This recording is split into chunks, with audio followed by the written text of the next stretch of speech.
હાશ માંડ પૈતા લગન હો બાકી પણ થાકે બાકી એમ લાગ્યો છો 3 દીના લગન હતા કેટલી હું થાકી ગઈ છું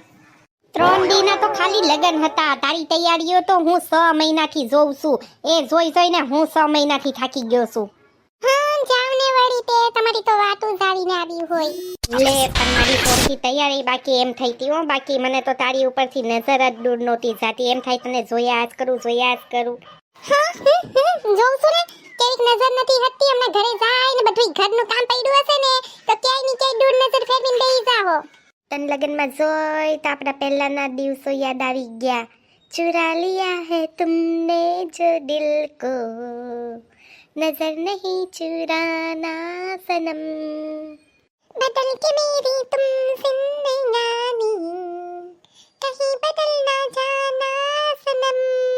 સોનકી મારી સોનકી તે પણ આપણા પહેલાના દિવસો જૂના તાજા કરી દીધા એમ તો પહેલા તો તમે મને ઘરે બધું કામ કરાવવામાં મદદ કરતા કચરો હું કાઢતી તો પોતું તમે કરતા કપડાં હું ધોતી તો વાસણ તમે કરતા તો તમે મને થોડાક પહેલાના દિવસો તાજા કરાવવામાં મદદ કરો ને ઘરે જઈને બહુ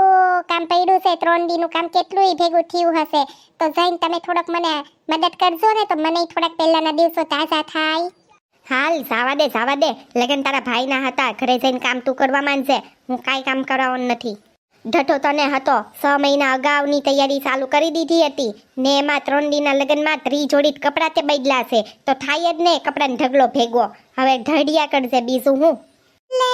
વળી એમની વાતો તો જો વળી કેમ કરે છે બાકી એમની બેનના લગનમાં 30 જોડી કપડાં એમને નોટા બદલા તે લે મેં મારા ભાઈના લગનમાં 30 જોડી કપડાં બદલા તેમાં એમને વહમું લાગી ગયું આ તે વળી સારું કહેવાય હો બાકી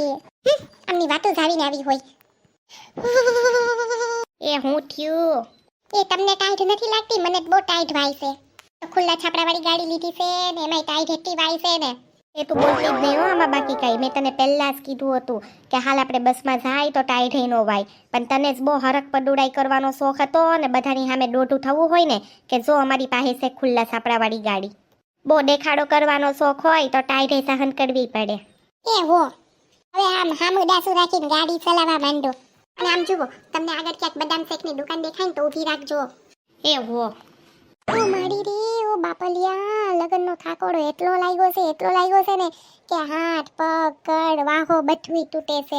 ત્યાં દાંડિયા રાસ રમવામાં તો કડ ને હાથ ને વાહો કાંઈ દુખતું નહોતું હામું વળીને નહોતી જોતી મારી ને હવે બધું અચાનક દુખવાય માંડ્યું તમારી તો વાતો એ આવીને આવી જ હોય હો વળી હાલો લ્યો ઘર આવી ગયું કેવા એવા ભેગા લાંબાઈ થઈ ગયા તરત ને અમારે બાઈઓને ક્યાં જાવું કામ ખૂટે નહીં ત્યાં સુધી વાહોય લાંબો પોળો ન કરવા મળે એ હવે તારે જે કરવું એ કર ને હવે મને ઘડીક આરામ કરવા દે કરો આરામ બીજું હું હાલો હવે હું હબડીને કામે લાગુ નહીં તો હું કોઈ વાતે નવરી નહીં થાવ ને મને આરામ કરવા નહીં મળે એ બાપલિયા આટલો બધો કપડાનો ઢગલો હું કઈ ધોઈ રહીશ હાલો ગાભા ધોવા તો પડશે જ બીજો તો કોઈ રસ્તો નથી લગનનો હારાત એવું હતું મને કોને જાને કાઈ નવરીની થાશ હું ખાધું પીધું ઉલાડાઈ માયરા ઘરે આવીને થામડાઈ વૈકા એક તો કાઢી એવી છે ને એમાંય હાશ માંડ કામ પૈતું હવે કાંઈ રસોઈ બનાવવાનો આપણામાં વેચ છે નહીં હવે બસ ઈવડાઈ આવે ને એટલે એને હું કહી દઈશ કે તમે હવે હોટલમાંથી ઓર્ડર કરી દો કાં તો મને લઈ જાઓ બહાર જમવા હવે મારામાં તેવડ નથી રસોઈ બનાવવાની એક તો લગ્નનો થાક એવો લાગ્યો છે ને ઉપરથી ટાઈટ એવી પડી છે